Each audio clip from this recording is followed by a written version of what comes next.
ಸಖಿಗೀತನ ಬರೆದಂಥವ್ರು H Nagaveni ಅಂತಂದ್ಬಿಟ್ಟು.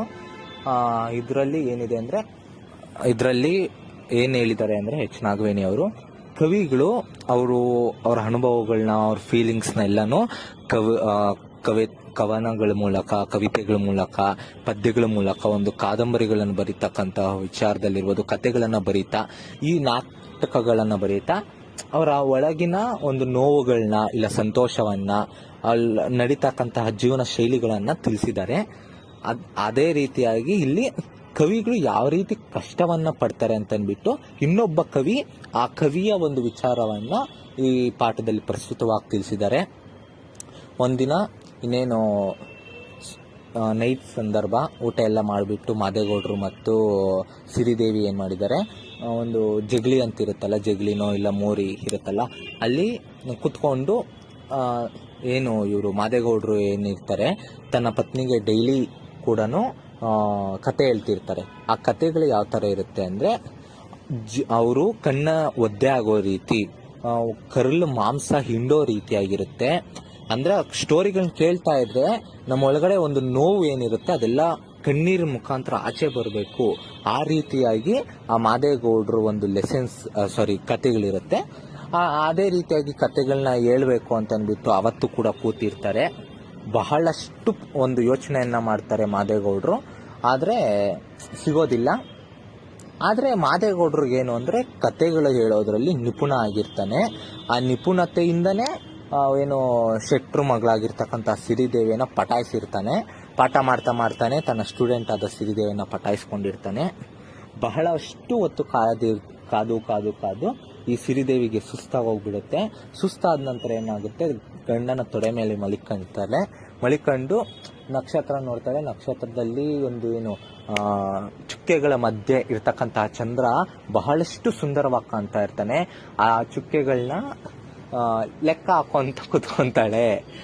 ಯಾಕೆ ಅಂದರೆ ಇನ್ನು ಹೆಂಗಿದ್ರು ಸ್ಟಾರ್ಟ್ ಮಾಡಲ್ವಲ್ಲ ಅಂತಂದ್ಬಿಟ್ಟು ಲೆಕ್ಕ ಹಾಕೊಂತ ಕುತ್ಕೊಂತಾಳೆ. ಆದರೆ ಏನಾಗುತ್ತೆ, ನೆಕ್ಸ್ಟು ಇವನು ಯೋಚನೆ ಮಾಡಿ ಒಂದು ಹಳ್ಳಿಯಲ್ಲಿ ಕವಿಗಳ ಸುದ್ದಿಗೋಷ್ಠಿ ನಡೆಸಿರ್ತಾರೆ. ಆ ಸುದ್ದಿಗೋಷ್ಠಿಯನ್ನು ಕುರಿತು ಏನು ಮಾಡ್ತಾರೆ ಇವರು, ಮಾದೇಗೌಡರು ಆ ವಿಷಯವನ್ನ ನನ್ನ ಪತ್ನಿಗೆ ಹೇಳ್ಬೇಕು ಅಂತಂದ್ಬಿಟ್ಟು ಅವರು ಆರಿಸ್ಕೊಂತಾರೆ. ಅಂದ್ರೆ ಆ ಸ್ಟೋರಿ ಎಲ್ಲ ಏನಿರುತ್ತೆ ಅಂದ್ರೆ, ಕವಿಗಳು ಯಾವ ರೀತಿ ನೋವನ್ನು ಅನುಭವಿಸ್ತಾರೆ, ಯಾವ ರೀತಿ ಎಲ್ಲ ಅವರು ಸಂಕಟವನ್ನ ಪಡ್ಕೊಂತಾರೆ ಅಂತಂದ್ಬಿಟ್ಟು ಬಹಳಷ್ಟು ಒಂದು ಅದ್ಭುತವಾಗಿ ಮಾದೇಗೌಡರು ಅವರ ಪತ್ನಿಗೆ ಏನು ಸ್ಟೋರಿಯನ್ನ ಹೇಳ್ತಾ ಇರ್ತಾರೆ. ಮತ್ತೆ ಏನಾಗುತ್ತೆ, ಹೀಗೆ ಸ್ಟೋರಿಯನ್ನು ಸ್ಟಾರ್ಟ್ ಮಾಡ್ತಾರೆ. ಪೀಠಿಕೆ ಬಹಳಷ್ಟು ಇರುತ್ತೆ. ಪೀಠಿಕೆ ಅಂದರೆ ಇಂಟ್ರೊಡಕ್ಷನ್ನೇ ಅವನು ಎಳಿತಾ ಹೋಗ್ತಾನೆ. ಆ ಎಳಿತಾ ಹೋಗ್ಬೇಕಾದ್ರೆ ಏನಾಗುತ್ತೆ, ಬಹಳಷ್ಟು ಒಂದು ಜಿಗುಪ್ಸೆ ಬಂದ್ಬಿಡುತ್ತೆ ತನ್ನ ಪತ್ನಿ ಸಿರಿದೇವಿಗೆ. ಏನು ಇಂಟ್ರೊಡಕ್ಷನ್ ಇಷ್ಟು ಕೊಡ್ತಾ ಇದೆ, ಪೀಠಿಕೆನೇ ಇಷ್ಟಿದೆ, ಇನ್ನು ಸ್ಟೋರಿ ಏನು ಇಷ್ಟಿರ್ಬೋದು, ಸಾಕು ನಿಲ್ಸು, ಮುಂದಕ್ಕೆ ನಡಿ ಅಂತ ಅಂದ್ಬಿಟ್ಟು ಹೇಳ್ತಾಳೆ. ಆಗ ಮಾದೇಗೌಡರು ಒಳಗೆ ನಕ್ಕೊಂತ ಮತ್ತೆ ಪೀಠಿಕೆಯನ್ನು ಸ್ಟಾರ್ಟ್ ಮಾಡ್ತಾರೆ. ಕೊನೆಗೂ ಪೀಠಿಕೆಯನ್ನು ನಿಲ್ಲಿಸ್ಬಿಟ್ಟು ಕತೆಗೆ ಬರ್ತಾರೆ. ಏನೋ ಮತ್ತೆ ಘಟ್ಟದ ಮೇಲಿನ ಕವಿಗಳು ಇರ್ತಾರಲ್ಲ, ಯಾರು ಬಯಲುಸೀಮೆ ಕವಿಗಳಿಗೆ, ಅವ್ರಿಗೆ ಕನ್ನಡ ಜಿಲ್ಲೆ ಅಂದರೆ ಬಹಳಷ್ಟು ಪ್ರೀತಿ ಇರುತ್ತೆ. ಕನ್ನಡ ಜಿಲ್ಲೆ ಅಂತಂದ್ಬಿಟ್ಟು ಒಂದು ಉಡುಪಿ ಇರ್ಬೋದು, ದಕ್ಷಿಣ ಕನ್ನಡ, ಉತ್ತರ ಕನ್ನಡದಲ್ಲಿ ಯಾಕೆ ಕನ್ನಡ ಜಿಲ್ಲೆ ಅಂದರೆ ನೋಡ್ರಿ, ಉತ್ತರ ಕನ್ನಡ ಅಂತ ಬರುತ್ತೆ, ದಕ್ಷಿಣ ಕನ್ನಡ, ಅವೆರಡಕ್ಕೂ ಮಧ್ಯೆ ಇರೋದೇ ಉಡುಪಿ. ಅದಕ್ಕೆ ಒಂದು ಕನ್ನಡದ ಒಂದು ಜಿಲ್ಲೆಗಳು ಅಂತಂದ್ಬಿಟ್ಟು ಅವನ್ನ ಕರೀತಾರೆ. ಅಲ್ಲದೆ ಅಲ್ಲಿ ಬಹಳಷ್ಟು ಒಂದು ಅದ್ಭುತವಾಗಿ ಕನ್ನಡವನ್ನು ಮಾತಾಡ್ತಾರೆ ಅವರು.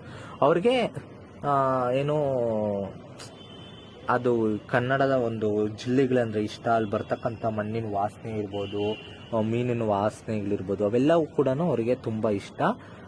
ಮತ್ತು ಅದ್ರ ಜೊತೆಗೆ ಒಮ್ಮೆ ಏನಾಗುತ್ತೆ, ಕೃಷ್ಣನ ಮಠದಲ್ಲಿ ಒಂದು ಪಯ್ಯಾರದ ಸಂಭ್ರಮ ಅಂತಂದ್ಬಿಟ್ಟಿರುತ್ತೆ. ಆ ಸಂಭ್ರಮದಲ್ಲಿ ಏನು ಕಿತ್ತಾಡ್ಕೊತಾ ಇರ್ತಾರೆ, ಯಾರನ್ನು ಕರಿಬೇಕು, ಏನು ಮಾಡಬೇಕು, ಯಾರನ್ನು ಕರೆದ್ರೆ ಉತ್ತಮ ಅಂತಂದ್ಬಿಟ್ಟೆಲ್ಲನೂ ಯೋಚನೆ ಮಾಡ್ತಾ ಇರ್ತಾರೆ. ಯೋಚನೆ ಮಾಡ್ತಾ ಮಾಡ್ತಾ ಒಂದೇನಾಗುತ್ತೆ,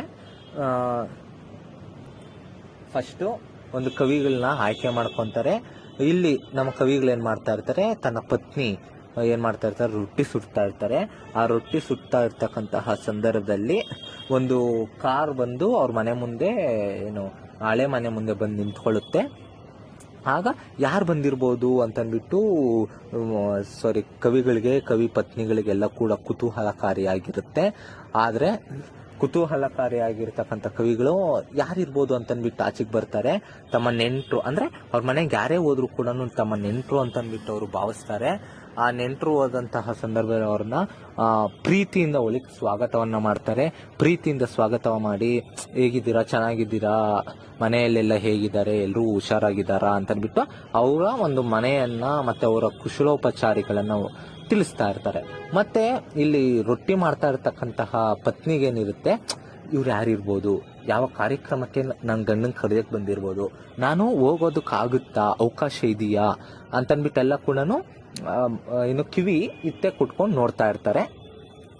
ಆದರೆ ಕವಿಗಳಿಗೆ ಹಿಂಗೆ ಮಾತಾಡ್ತಾ ಹಿಂಗೆ ಕಾರ್ಯಕ್ರಮ ಇದೆ, ನೀವು ನಮಗೆ ಅಧ್ಯಕ್ಷತೆಯನ್ನು ವಹಿಸ್ಕೊಂಡು ಮುಖ್ಯ ಅತಿಥಿಗಳಾಗಿ ಈ ಒಂದು ಕಾರ್ಯಕ್ರಮಕ್ಕೆ ಬರಬೇಕು ಅಂತಂದ್ಬಿಟ್ಟು ಹೇಳ್ತಾರೆ. ಆ ವಿಷಯನ ತಿಳಿದು ತನ್ನ ಕವಿ ಪತ್ನಿಗೆ ಏನಾಗುತ್ತೆ, ಬಹಳಷ್ಟು ಒಂದು ಆಸೆ ಆಗ್ಬಿಡುತ್ತೆ. ಯಾಕಂದ್ರೆ ಆ ಕಾರ್ಯಕ್ರಮ ಇರೋದು ಉಡುಪಿಯಲ್ಲಿ. ಆ ಉಡುಪಿಯ ಶ್ರೀಕೃಷ್ಣನ ದರ್ಶನ ಮಾಡಬೇಕು ಅಂತಂದ್ಬಿಟ್ಟು ಕವಿ ಪತ್ನಿಗೆ ಬಹಳಷ್ಟು ಆಸೆ ಇರುತ್ತೆ. ಆ ಆಸೆ ಇದೆ ಅಂತಂದ್ಬಿಟ್ಟು ಕವಿಗಳು ಕೂಡ ಗೊತ್ತಿರುತ್ತೆ.